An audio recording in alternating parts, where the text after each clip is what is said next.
अब हम यहाँ पर बात करेंगे उस प्रोग्राम के बारे में जो कि हमारी सरकार हमारे लिए लेकर आई है। ग्रीन स्किल्स के लिए जो भी वोकेशनल ट्रेनिंग्स हैं, प्रोग्राम्स हैं, उनके बारे में हम यहाँ पर बात करने वाले हैं। अब आप देखो कि ये जो ग्रीन स्किल्स है, ये कोई एक जॉब भी हो सकती है, नौकरी हो सकती है, कोई व्यवसाय हो सकता है, बिजनेस हो सकता है, या फिर ये किसके साथ हो सकती है, किसी सरकारी गवर्नमेंट इंस्टीट्यूशन में या नॉन गवर्नमेंट इंस्टीट्यूशन में भी हो सकती है, या फिर ये किसी शैक्षिक संस्थान के साथ में एजुकेशन में इंस्टीट्यूट में भी हो सकती है। तो ग्रीन जॉब कहाँ कहाँ हो सकती है? बिजनेस के साथ में हो सकती है, नॉन प्रॉफिट ऑर्गेनाइजेशन के साथ में हो सकती है, सरकार के साथ में हो सकती है, और कहाँ पर हो सकती है? शिक्षा के संस्थान में भी हो सकती है। बात समझ में आ रही है? तो यहाँ पर क्या है, अब हम बात कर रहे हैं स्किल डेवलपमेंट की, कि स्किल कैसे डेवलप किया जाए। कोई ना कोई प्रोग्राम होगा, कोई ना कोई वहाँ पर क्या सिखाएगा, वो टेक्निक सिखा के जाएगा, वो हमारे को दृष्टिकोण हमारा बना के जाएगा कि हाँ, हमारे ये करने से या हमारे डिफॉरेस्टेशन करने से, ओवर एक्सप्लॉयटेशन, माइनिंग, ये सारी चीज़ें करने से, ग्रीन हाउस गैस एमिशन करने से हमारे पर्यावरण में एसिड रेन, नेचुरल डिजास्टर्स, ये सारी चीज़ें हमारी होती हैं, जिनकी वजह से ग्लोबल वार्मिंग हो रही है, ग्लेशियर्स पिघल रहे हैं, पानी का स्तर बढ़ रहा है जिससे कि बाढ़ आ रही है, एसिड रेन हो रही है, साथ ही में बहुत सारे डिफॉरेस्टेशन की वजह से हैबिटेट डिस्ट्रक्शन हो रहा है, पारिस्थितिकी तंत्र क्या हो रहा है, असंतुलित हो रहा है, इम्बैलेंस हो रहा है। ये सारी बातें हमारे को एक किसी ना किसी प्रोग्राम के अंडर समझाई जाती हैं, ये सारी बातें समझाई जाएंगी। ठीक है, अब कुछ हमारी जॉब्स ऐसी होती हैं जहां पर स्पेसिफिक रिक्वायरमेंट की ज़रूरत होती है, यानी कि हमारे पर्यावरण के बारे में जानने की ज़रूरत होती है, नहीं तो आप काम नहीं कर पाएंगे। जैसे अभी हमने देखा ग्रीन स्किल्स के बारे में, अगर आपको नेचुरल रिसोर्स मैनेज करना है, क्लाइमेट रेजिलियंस करना है, अगर आपको ग्रीन ट्रांसपोर्टेशन में जाना है, तो आपको कुछ कुछ क्या चाहिए, तकनीकी कौशल चाहिए, ज्ञान चाहिए। लेकिन कुछ ग्रीन जॉब्स में हरित नौकरियों में ये ज़रूरी नहीं है। जैसे कि यहाँ पर एक उदाहरण लेते हैं कि हमारा क्या है, एक यहाँ पर ऑर्गेनिक फार्मर है। क्या है? एक ऑर्गेनिक फार्मर है, मतलब कि जैविक किसान है। अब इस जैविक किसान को अगर क्या करना है, ऑर्गेनिक फार्मिंग करनी है, तो उसको क्या होनी चाहिए, ऑर्गेनिक फार्मिंग की नॉलेज होनी चाहिए, ऑर्गेनिक फार्मिंग की नॉलेज होनी चाहिए। ठीक है, उसको उसका ज्ञान होना चाहिए, साथ ही में उसके पास में वो कौशल होना चाहिए कि वो हमारी सब्जियों को ऑर्गेनिक तरीके से उगा सके, जैविक तरीके से उगा सके। जैविक किसान को जैविक रूप से प्रमाणित फसलें उगाने के लिए ज्ञान और कौशल की आवश्यकता होती है। ये तो ऑर्गेनिक फार्मिंग की बात हो गई। लेकिन मान लीजिए एक कंपनी ऐसी है जो कि ग्रीन इकोनॉमी की तरफ काम कर रही है, मान लीजिए इलेक्ट्रिक व्हीकल्स बना रही है, या मॉडर्न चूल्हा बना रही है, या फिर बायो टॉयलेट्स बना रही है, तो क्या उस कंपनी में कोई ग्राफिक डिजाइनर हो या कोई कैशियर हो, अकाउंटेंट हो, क्या उनको भी ग्रीन स्किल्स की जरूरत है? नहीं, उनको तो अपने विषय की क्या होनी चाहिए, ज्ञान होना चाहिए, नॉलेज होना चाहिए। उनको ग्रीन स्किल्स की नॉलेज की जरूरत नहीं है, क्योंकि वो इनडायरेक्टली कंट्रीब्यूट कर रहे हैं ग्रीन इकोनॉमी में।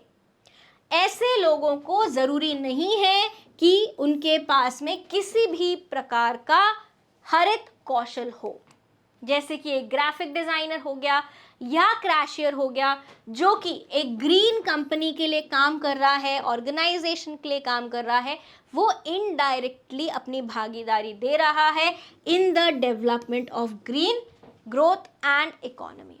ऐसे लोगों को जरूरत नहीं है हरित कौशल की। अब जिन लोगों को हरित कौशल की जरूरत है, उनके लिए सरकार क्या लेकर आई है, एक प्रोग्राम लेकर आई है, पॉलिसी लेकर आई है, जो कि 2015 में लॉन्च हुई थी। Ministry of environment, forest and climate change, government of India ने एक इनिशिएटिव लिया है for skill development in environment and forest sector to enable India's youth to get gainful employment और सेल्फ एम्प्लॉयमेंट। बात समझ में आ रही है?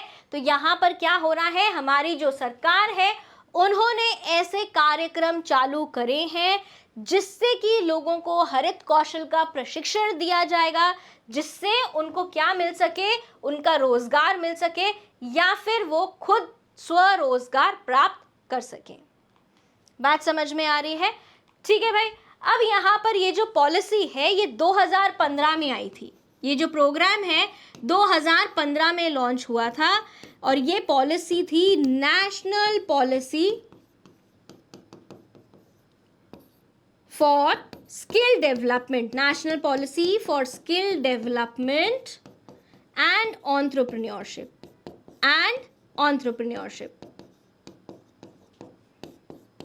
बात समझ आ गई? इसके अंतर्गत क्या लक्ष्य लिया गया था?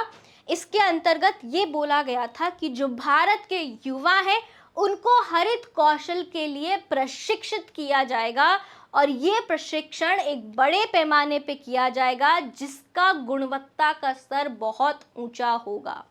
और यहाँ पे नेशनल स्किल डेवलपमेंट मिशन जो था वो हमारी भारत सरकार द्वारा 2015 में लॉन्च भी किया गया था। और इस प्रोग्राम के अंतर्गत क्या किया गया था? इस प्रोग्राम के अंतर्गत हमारे हरित कौशल सहित कौशल प्रशिक्षण गतिविधियों के संदर्भ में क्षेत्रों और राज्यों में अभिसरण बनाने के लिए विकसित किया गया है, जिससे कि हमारे जो युवा लोग हैं उनको अलग अलग ग्रीन स्किल्स के बारे में प्रशिक्षण दिया जा सके, जिससे कि हमारी हरित अर्थव्यवस्था के जितने भी सेक्टर हैं उन सब में क्या हो सके, ग्रीन जॉब्स क्रिएट हो सकें। अब आप ये तो समझ गए होंगे कि हमारे सारे जो सेक्टर्स हैं वो आपस में इंटरकनेक्टेड हैं, आपस में जुड़े हुए हैं। अगर हम रिसोर्स को एफिशिएंटली यूज़ करने की बात करते हैं तो हम इलेक्ट्रिक व्हीकल्स की बात कर सकते हैं, हम ग्रीन कंस्ट्रक्शन की बात कर सकते हैं, हम इको टूरिज्म की बात कर सकते हैं। तो हमारा यहाँ पर क्या हो रहा है, इस ग्रीन स्किल डेवलपमेंट प्रोग्राम के साथ में हम क्या कर रहे हैं, लोगों को प्रशिक्षण दे रहे हैं ताकि उनको रोजगार मिल सके या फिर वो स्वरोजगार प्राप्त कर सकें। बात समझ में आ गई? दूसरा यहाँ पर क्या हो रहा है, दूसरा ये हो रहा है, ये जो ग्रीन स्किल डेवलपमेंट प्रोग्राम है ये एक ऐसा एंडेवर है to develop green skilled workers having technical knowledge and commitment to sustainable development. इस प्रोग्राम के अंतर्गत लोगों को क्या सिखाया जाता है, सारे ग्रीन स्किल्स के बारे में सिखाया जाता है, साथ ही में उनके मन में ये भावना डाली जाती है कि आप लोगों को हमारे पर्यावरण को सुरक्षित रखना है और संरक्षित रखना है। साथ ही में जितना भी विकास होगा वो कैसा होगा, सतत विकास होगा, स्थायी विकास होगा। बात समझ में आ रही है? तो यहाँ पर जो भी हमारे ग्रीन स्किल्स हैं वो हमें ये बताते हैं कि हमें जो हमारे सस्टेनेबल डेवलपमेंट गोल्स हैं उनको अचीव करना है। क्या करना है? हमारे सस्टेनेबल डेवलपमेंट गोल्स को अचीव करना है, जहाँ पर हमारे को गरीबी को, हंगर को कम करना है। ठीक है, जो हमारी क्या है, इनइक्वालिटीज हैं, जो हमारी क्या है, इनइक्वालिटीज हैं, उनको कम करना है। साथ ही में हमारा जो पोल्यूशन हो रहा है, प्रदूषण हो रहा है हवा, पानी और ज़मीन का, इसको कम करना है। वेस्ट को क्या करना है, मैनेज करना है, वेस्ट का मैनेजमेंट करना है, जिससे कि हम क्या कर सकें, एक स्थायी विकास, सतत विकास की तरफ बढ़ सके और हमारे भारत को हरित अर्थव्यवस्था की तरफ लेके जा सकें। तो ये सारी तो हमारी किसकी बात हुई, हमारी ग्रीन स्किल डेवलपमेंट प्रोग्राम की बात हुई। अब अगर सरकार ने ये ग्रीन स्किल डेवलपमेंट कार्यक्रम चालू किया है तो इसके आखिर लक्ष्य क्या है, एम्स क्या है? सबसे पहला लक्ष्य ये होगा कि जो हमारा युवा जन है उसको प्रशिक्षण मिले। क्या मिले? ट्रेन किया जाए, ग्रीन स्किल्ड वर्कर्स को टेक्निकल नॉलेज के साथ में और उनमें कमिटमेंट कराया जाए, उनमें एक क्या डाली जाए, एक प्रतिज्ञा डाली जाए कि उनको पर्यावरण को क्या करना है, संरक्षित करना है। दूसरा हमारा यहाँ पर एम क्या है कि हमारे जो ये ग्रीन स्किल्ड वर्कर्स हैं, जो ये प्रशिक्षण लेकर आ रहे हैं, उनके लिए नई जॉब्स बनाई जाएं, generate new jobs for green skilled workers. साथ ही में एनर्जी कंजम्पशन को कम किया जाए, वेस्ट को कम किया जाए और पोल्यूशन को कम किया जाए। तीसरा हमारा यहाँ पर सबसे बड़ा एम ये है कि हमारे पर्यावरण को क्या किया जाए, संरक्षित किया जाए और उसको बचाया जाए। किसके लिए बचाया जाए, हमारे आने वाली पीढ़ियों के लिए। अब यहाँ पर हम बात कर लेते हैं कि जब कोई इंसान, अगर कोई भी युवाजन अगर ये ग्रीन स्किल डेवलपमेंट प्रोग्राम का प्रशिक्षण लेकर आ रहा है, ग्रीन स्किल्स सीख कर आ रहा है, तो उसके पास में क्या क्या नौकरियां, जॉब्स मिल सकती हैं। सबसे पहले हम बात करेंगे कृषि के अंदर। कृषि में कौन कौन से फील्ड्स में हमारे को नौकरी मिल सकती है? ऑर्गेनिक फार्मिंग में मिल सकती है, वाटर शेड में मिल सकती है, रेन वाटर हार्वेस्टिंग में मिल सकती है। इन तीनों जगह में नौकरियां मिल सकती हैं। कैसी नौकरियां मिलेंगी? यहाँ पे प्रोफेशनल्स की नौकरियां मिलेंगी, तकनीशियन की नौकरी मिलेगी, आपको वाटर क्वालिटी टेक्नीशियन की, रेन वाटर हार्वेस्टिंग के प्रोफेशनल और टेक्नीशियन की। साथ ही में अगर आपने पीएम कुसुम के बारे में पढ़ा है, प्रधानमंत्री कृषि ऊर्जा सुरक्षा एवं उत्थान महाअभियान के बारे में पढ़ा है, तो आपने जाना होगा कि सरकार एक ऐसा मिशन चला रही है जहां पर कृषि को या एग्रीकल्चर को सौर ऊर्जा से चलाने का मिशन है, लक्ष्य है, जिससे कि हमारे जो किसान भाई हैं उनकी आय बढ़ सके और हमारा जो कृषि है वो डीजलाइज हो सके, डीजल रहित हो सके, डीजल मुक्त हो सके। तो अगर हमें सोलर एग्रीकल्चर पंप्स लगाने हैं तो हमारे को सोलर पंप के टेक्नीशियन की ज़रूरत होगी। ग्रीन हाउस अगर हमें करना है, ग्रीन हाउस अगर बनाना है और उसके अंदर हमें फार्मिंग करनी है, तो ग्रीन हाउस या पॉली हाउस प्रोफेशनल्स और टेक्नीशियंस की नौकरी मिल सकती है। दूसरी जगह अगर हम बात करें कंस्ट्रक्शन की, तो कंस्ट्रक्शन में क्या क्या जॉब्स आती हैं? ग्रीन बिल्डर्स, जो क्या करेंगे, चीज़ों को बनाएंगे, जो मजदूर होते हैं। सबसे पहले मजदूरों के साथ साथ जो उस बिल्डिंग को डिज़ाइन करेंगे, green design professionals and green workers. कोई भी चीज़ निर्माण करने के लिए सबसे पहले हमारे को क्या चाहिए? एक प्लान चाहिए, एक ब्लूप्रिंट चाहिए, फिर एक डिज़ाइन चाहिए। क्या चाहिए? Planning, design and manufacturing of energy efficient lighting appliances and equipments. यहाँ पर हम और किसकी बात कर सकते हैं? यहाँ पर कंस्ट्रक्शन में या मैन्युफैक्चरिंग में हम इलेक्ट्रिक व्हीकल्स की भी बात कर सकते हैं। उनकी मैन्युफैक्चरिंग भी हम कहाँ कोशिश कर रहे हैं कि भारत में चालू हो जाए, फेम इंडिया के फेज़ 2 के माध्यम से, जिससे कि हमारा भारत आत्मनिर्भर बन सके, भारत में रोजगार बढ़ सके, लोगों की आर्थिक स्थिति में बदलाव आ सके। बात समझ में आ रही है? साथ ही में यहाँ पर कंस्ट्रक्शन में और क्या क्या हो सकता है? हम क्या कर सकते हैं, जो एग्जिस्टिंग बिल्डिंग है उनकी एफिशिएंसी को बढ़ा सकते हैं एनर्जी से, एनर्जी के ऑडिट से। साथ ही हम प्लान कर सकते हैं, डिज़ाइन कर सकते हैं कंस्ट्रक्शन ऑफ ग्रीन बिल्डिंग्स, ऐसी बिल्डिंग्स जो कम एनर्जी खपत से चलती हों, ऐसी बिल्डिंग्स जिनमें जो बिल्डिंग मटेरियल हो वो लोकली मिलता हो। ये नहीं कि हमारे को मिट्टी चाहिए या कंक्रीट चाहिए तो हम दूसरे राज्य से उसको मंगा रहे हैं और बीच में वो मिट्टी उड़ती उड़ती आ रही है, जिससे कि एयर पोल्यूशन हो रहा है, हवा का प्रदूषण हो रहा है। साथ ही में green plumbing using sensor based equipments, जिससे कि पानी का बहाव रोका जा सके। बात समझ में आ गई? ये था कंस्ट्रक्शन। फिर हम बात करते हैं एनर्जी की। एनर्जी में हमारे पास में solar, wind, hydro electrical energy और टाइडल एनर्जी आती है। सोलर पैनल बनाने वाले चाहिए, विंड मिल्स बनाने वाले चाहिए, टाइडल एनर्जी के लिए जो मिल्स चाहिए वो बनाने वाले चाहिए, टरबाइन्स बनाने वाले चाहिए, सारे टेक्नीशियन और कौन चाहिए, प्रोफेशनल्स चाहिए। ये सभी चाहिए होंगे एनर्जी के उसमें। साथ ही में ये तो कौन हुए, जो कि मैन्युफैक्चरर्स हुए, टेक्नीशियंस हुए, लेकिन कोई ना कोई तो ऐसा भी चाहिए होगा साइंटिस्ट, जो कि क्या करके जाए, रिसर्च करके जाए। क्या करके जाए, रिसर्च करके जाए। कंस्ट्रक्शन की हमने बात कर ली कि मैन्युफैक्चरिंग करके जा रहा है कोई।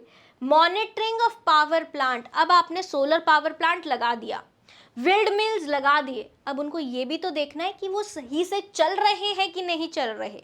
उसके लिए क्या चाहिए, मॉनिटरिंग करने वाला कोई चाहिए।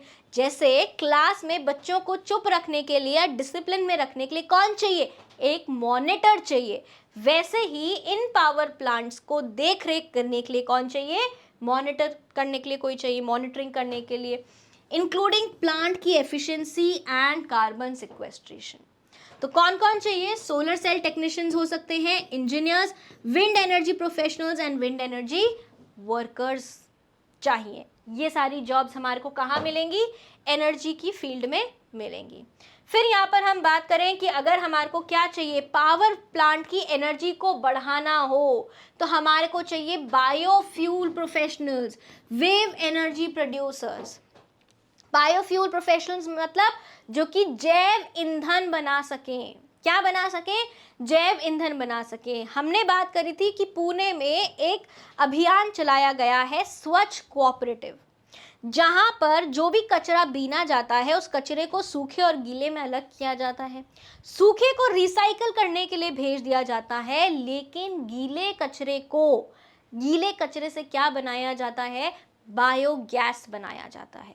तो बायोगैस बनाने के लिए हमें कौन चाहिए, रिसर्च करने वाले लोग, साथ ही में वो लोग जिनको प्रैक्टिकल नॉलेज हो, बायोफ्यूल प्रोफेशनल्स चाहिए जिनको पता हो कि जैव ईंधन कैसे बनाया जा सकता है। फिर हम यहाँ पर अगर बात करें फॉरेस्ट्री की, तो फॉरेस्ट्री में हमें कौन कौन मिलेंगे, नेटिव ट्राइब्स मिल सकते हैं, इको टूरिज्म के गाइड्स मिल सकते हैं, साइंटिस्ट्स मिल सकते हैं, जो वहाँ पर रहने वाली जो ट्राइब है उनको हम कौशल प्रशिक्षण देकर ये सिखा सकते हैं कि कैसे रिफॉरेस्टेशन किया जाए, अफॉरेस्टेशन किया जाए, कैसे एग्रो फॉरेस्ट्री करी जा सकती है। साथ ही में फॉरेस्ट में बहुत सारे जानवर होते हैं, तो हम वाइल्ड लाइफ रेंजर्स रख सकते हैं जो कि उन जानवरों की देखभाल करें, उनको देखें कि कहीं वो एक्सटिंक्ट तो नहीं हो रहे हैं, उनका पोचिंग तो नहीं हो रहा है, उनके ऊपर आक्रमण तो नहीं हो रहा है। जैसे कि हाथी का दांत तो नहीं निकाला जा रहा, शेर की या बाघ की खाल के लिए उनको मारा तो नहीं जा रहा। क्या बनाने के लिए, लेदर बनाने के लिए, चमड़ा बनाने के लिए। तो ये सब क्या है, ये सब हमारे पर्यावरण को बचाने वाले और संरक्षण करने वाले हैं।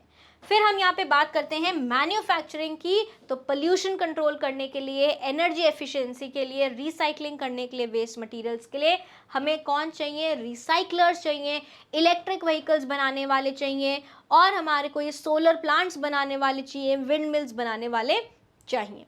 तो आप देख सकते हैं ये सारे जो फील्ड्स हैं आपस में क्या है, इंटरकनेक्टेड हैं। फिर अगर हम यहाँ बात करें हमारी रिटेल की, तो हम देख सकते हैं कि सेल्स पर्सन होना चाहिए, green sales person, accountants, cashiers and sale associates, जो कि ग्रीन प्रोडक्ट बनाने वाली कंपनी में काम करें और उनको बेचें।